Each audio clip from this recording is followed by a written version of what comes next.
Hello ladies and gentlemen, my name is Matthew. You may know me as the Historical Gamer, and today I'm going to be taking a first look or a first impression at a new game just out on Steam's early access program called Hegomony Rome, The Rise of Caesar. This is a first impression, it's not really a review, so I'm going to go ahead and pause here for a moment so we can listen to the intro for the game. Conqueror of Gaul, scourge of the Britons and Germans, and Rome's greatest commander. Once I was a consul of this proud republic, and led the squabbling group who call themselves senators. But now, the wind has turned. Today, I cast the die as I cross these waters, and march against my erstwhile ally, Pompey, and the scheming Optimus. The events that have forced my hand have been both tragic and glorious. And in their retelling, let future citizens understand why brother must fight brother, and why Caesar must prevail. Alia Jacta Est. Alright, so you can see there that the game is going to focus on the rise of Caesar, as you would guess from the title, and his campaigns in Gaul, which really made him a household name throughout Rome prior to the civil war between him and Pompey and his opponents. Now, it's been interesting because the game just came out maybe a week ago or so, and about a month ago I think it was, Rome 2 Total War released its Caesar and Gaul expansion, and in addition to that, I think I can't pronounce the name, but there was a turn-based game made by Ajod Games. I think it was only about a year ago that came out, focusing on the Roman campaigns. It's like Alia Jacta Est, or something like what Caesar said there at the end of that intro. So it's been if you're someone who's interested in Roman combat, politics, and games and things like that, it's been a good 18 months or so for anyone interested in that genre. Definitely seems to be the case. But anyway, I digress. It's a little bit much rambling. Let's go ahead and get into the game. Let's see what this game is all about. Let's see what we do in it, and let's see what we think. So here you can see what's available in the game right now. The game is in early access, so it looks like there's going to be mods and sandbox mode available in the game. Neither of those is available yet. The campaigns that are available are the first and second campaigns. There are a total of 4 campaigns which deal with the various campaigns which Caesar fought in.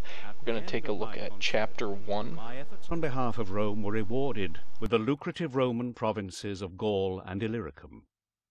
Cato and his Optimates had been intent on blocking my appointment, and I will not deny that my alliance with Pompey, solidified through marriage to my dear Julia, played a role in securing my new position. When word reached the city that the Germans had crossed the Rhine at the bequest of the Sequani, and that combat had pushed the Helvetii tribe into the province herself, it seemed the fates had aligned in my favor. Many could still recall the last time the Germans crossed our borders, and the chance to gain glory in the eyes of the populace was an opportunity not to be missed. I packed my belongings and left for Gaul at once. My new lieutenant should be... So right off the bat, that's one thing that I really enjoy is kind of the artwork and the way the game is put together. It seems very polished for an early access game. As I was saying, there are 4 campaigns which will be available in the game. I'm worried that might be a little bit short for a main game. It'll be interesting to see how the sandbox plays out. I don't see any options for multiplayer included in the game either, so that could be somewhat of a concern, you know, as far as longevity for the game. You know, there's a lot of kind of back and forth over early access games. Should developers do it? Should they not do it? Is it good? Is it bad for the industry? But I will say releasing a game with 2 chapters seems a little bit on the light side, but I guess you could look at it and say it is half of the actual game itself. So, you know, as far as that's concerned, it's not like they're not including anything. Now this is one feature that I really do like the look of here, is it's almost like an operational map. So just a moment ago you saw we were zoomed in, and you can see here zooming in, you zoom down from that main map to play what looks like a real-time strategy game, in which, it's a little bit basic here so far. I haven't really gotten into it too much, but it's kind of neat that you can scroll in and out and kind of go from like a operational level map and then zoom down to a tactical level map, all just with the scroll of your mouse. So that's kind of a neat feature here. Like I said, it appears to be a pretty much just a standard pretty much a standard real-time strategy game. So we'll see here. This is the first time that I have played the game, so this is kind of a raw recording here. Again, I wanted this to be an initial impression, and we are playing through the tutorial, so I don't want to spoil anything too much with the game. But again, this is the tutorial. It is chapter 1, but the beginning here does act as a tutorial, so kind of learning some of the basics here as far as fighting and moving and things like that. So the unit scales are pretty small. That's supposed to represent a legion, I guess. The mouse movement is very jumpy at this point. Hopefully that's something they tone down. The graphics, they're nothing special. Probably a little bit dated, but again, I'm not someone who plays games too much for the graphics, at least not, a historical game like this, maybe like a first-person shooter or something. But anyway, so that was kind of the tutorial in combat. It's really a simple interface, point and click, and you've kind of got a few other options you can give your soldiers. There you could see you've got kind of a round wheel when you hold your right mouse button on it to select other orders. You can see here I'm demolishing this bridge, so that's kind of an interesting thing. Not a destructible environment in the traditional sense of what people would say, but definitely something worth considering. Yes, good. One other thing I really like about the game, as I said, I like that operational map, but this is definitely a real-time strategy game, but these types of things here make this game feel a lot like somewhat of a war game in that sense. It's kind of a mix between real-time strategy and war game, but kind of those arrows bring back memories of 1990 documentaries and things like that. And this map that you can zoom in and out of is also a really neat feature. It'll be interesting to see how it's used in the full version of the game, or how the sandbox game utilizes it. But I really like this zoomable map, and I really like this artwork. To be honest, it reminds me a lot of kind of the look and feel of kind of that like comic book look. I haven't played the Battlefield Academy game, or is it Battle Academy, or whatever those games are, but they kind of have a similar sort of artistic kind of cartoony look to them, and this game seems to borrow from that style, and it's definitely something interesting. If I'm wrong on the Battle Academy, it's at least similar to kind of the whole Walking Dead style comics and things like that. And then, again, I keep talking about it, but this map makes the game feel like a war game. That operational map, which is really what this is. You issue orders, you see counters moving back and forth, but then you can zoom in and watch the actual battles take place, and you've got that standard drag and drop interface. So, while everything kind of seems somewhat mediocre or run-of-the-mill for a real-time strategy game thus far, and it doesn't seem anything too special from a very cursory glance, I will say that this map feature to me makes it stand apart. And as someone who really likes war games and isn't a huge RTS kind of guy, I will say that this impresses me and makes me want to play it, because whether there's more depth to it or not, I'm not sure, but that operational kind of map that's included in it, it kind of makes it feel more like a campaign type game in a military simulation as opposed to just an RTS. And without going on about it too much more and boring you about it too much, that's really something I find very interesting and appealing. So the combat seems very simple. You see there I defeated another enemy unit. I don't think there's too many tactics behind it, so in that sense it doesn't seem to be a war game. But again, the map that you can zoom out to makes it feel like an operational war game. So it's kind of a blend of RTS and war game. I would certainly not call it a serious war game. I don't even know if I'd call it a war game, but it has elements in it that remind me of a war game, if you will, I suppose. So let's go ahead and zoom out back here again to this map, which it almost looks Middle Earth or Lord of the Rings like in the art style, and that's kind of a neat thing too. We should create a supply line to it in order to support our troops on the way back through the mountains. So the game also appears to have supply lines modeled. I'll take a look a little bit more on how that works, but that's another nice feature. Definitely something that I think a lot of people who are interested in war games would not expect to see in a real-time strategy game. See there, you can you just select the city, and then you select where you want the line to go to, and then you right click, and you see that little dotted line on the map is a supply line. So that's pretty cool. That's another nice little feature. Again, not sure how much they impact the game. I did a little bit of reading, and it does seem they have an impact with regards to the effectiveness that troops will fight. But there's a lot of war game elements which seem to be showing up here regarding things you don't normally find in just a run-of-the-mill RTS. You need supplies, and if you don't have supplies or if you don't have food, your soldiers resort to scavenging. So that's another kind of interesting thing for a game like this to have. The combat, as I said, the scale of the combat is very, very small, but they seem to be doing a lot of things initially anyway, somewhat right with regards to how units interact with the world around them, and how they draw supplies, and the necessity of a supply line, and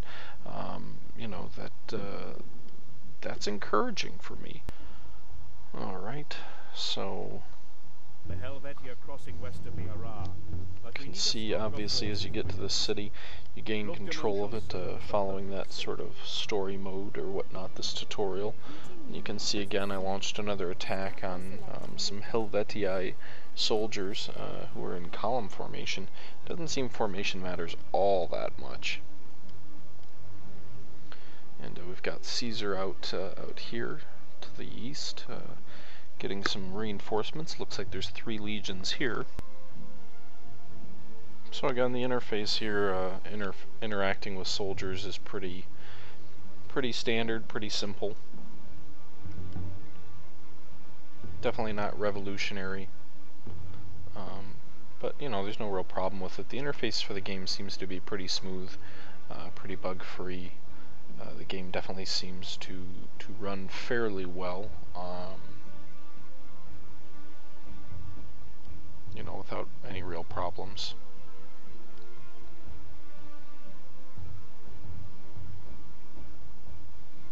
Okay, so when you zoom out too far, it doesn't show the path that the unit's going to take, just zoom in a little bit more and then you'll see that here. Also, one other thing which we haven't touched on is there is resource management.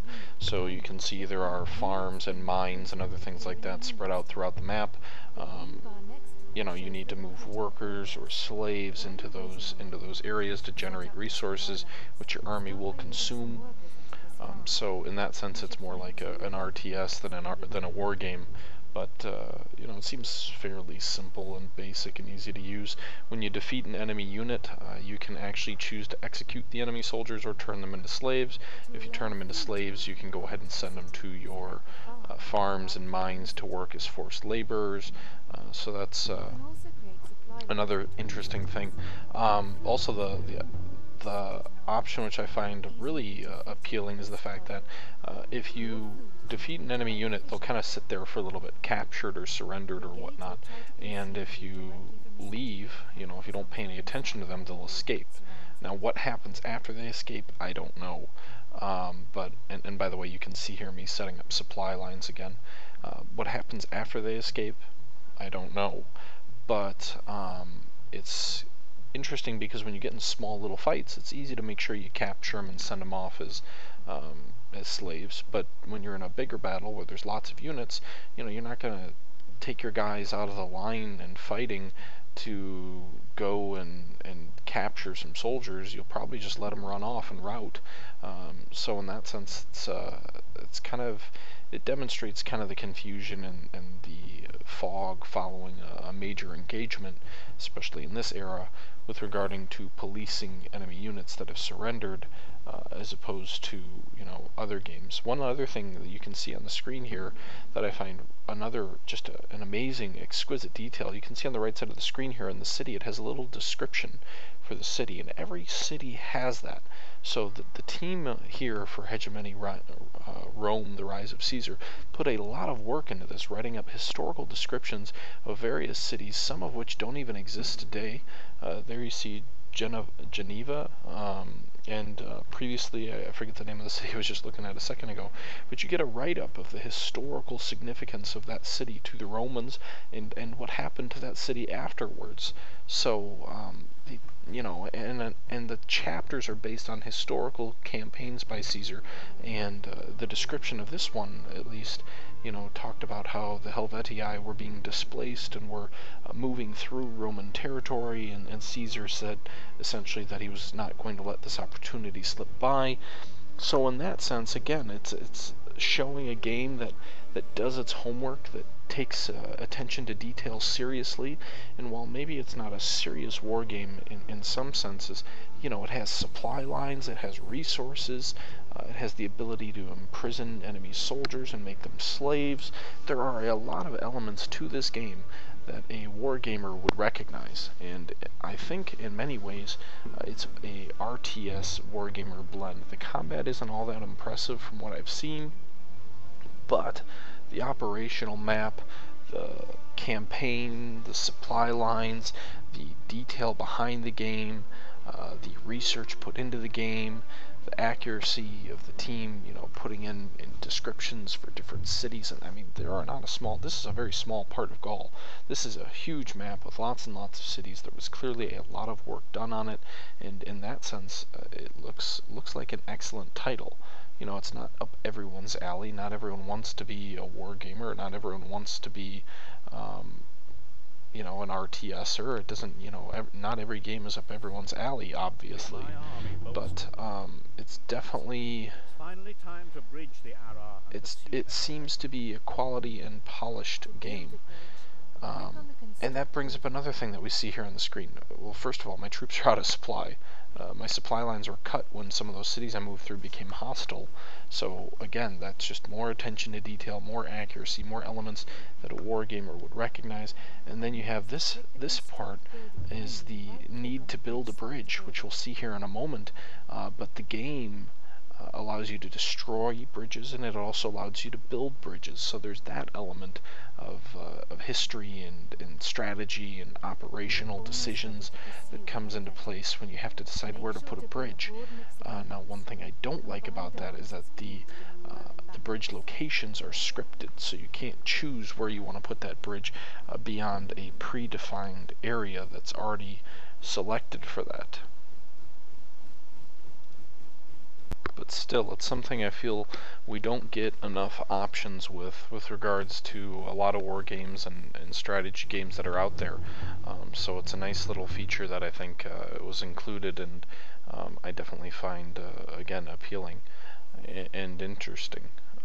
So there's that.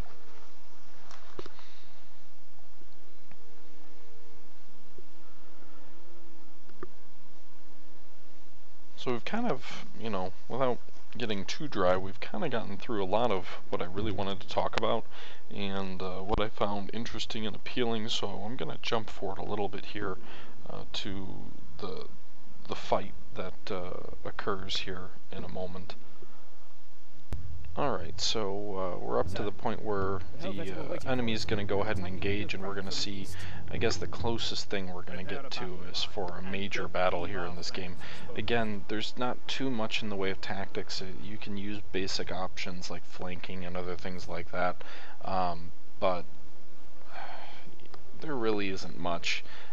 With regards to the tactics and whatnot, it's kind of a standard basic RTS, and I guess that's one area of the game I think could stand a lot of improvements, certainly. I also have noticed in bugs, there is, in this scenario especially, there seems to be somewhat of a bug where the game, you know, is supposed to have other armies that come on to fight you, and it announces them, but they all stay off the map, and then if they're outside this red line here that you see on the edge of the screen, you have no way of going after them or attacking them. It basically calls it out of bounds. It doesn't let you go beyond the map for the current scenario, so I'm sure they'll get that worked out. Really was the only bug I ran into, but it was a mission killer because it prevented me from winning this scenario the one other time I played it. And I may have said that this is the first time I'm recording this earlier. I kind of broke this this scenario up into 2 different recordings from 2 different times. So kind of the first half of the recording was my first playthrough, the second half was my second. And yeah, anyway, so you see here we're engaged in a fight, and there really isn't a whole lot you can do other than wait for it to resolve itself. But anyway, enough of me rambling here and gushing over some of the features that I really like with this game. That's gonna about do it for this. Like I said, this is kind of just an initial impressions, and more or less you can see those units up there on the north just sitting off the map where we can't go after them. But again, this was just an initial impression. The operational level, I'm very impressed with this game, and I think a lot of people who are interested in war games would be very would find this somewhat appealing. The issues with units sitting off screen definitely needs to be resolved. That's a symptom of it being early access. Obviously if you're waiting for a game that's perfectly polished, this isn't there yet, so you may want to avoid that, at least until the game is out of early access and has its full release. But all in all, it's an interesting game. If you're a huge RTS person, it's not terribly unique on the combat element of things, but it's very well polished, very well put together. The operational map is very solid. There's a lot of good information. It seems what I've seen so far seems to be good history, and overall a pretty quality product with a few things that need to be worked on. Again, this is not a support statement for early access as it exists as a practice or not.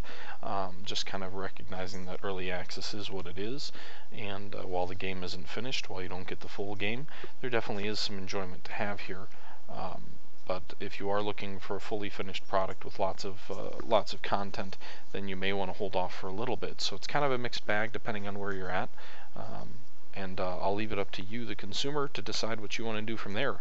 But until next time, just wanted to say thanks for tuning in. This is Matthew, again, also known as the Historical Gamer, signing out.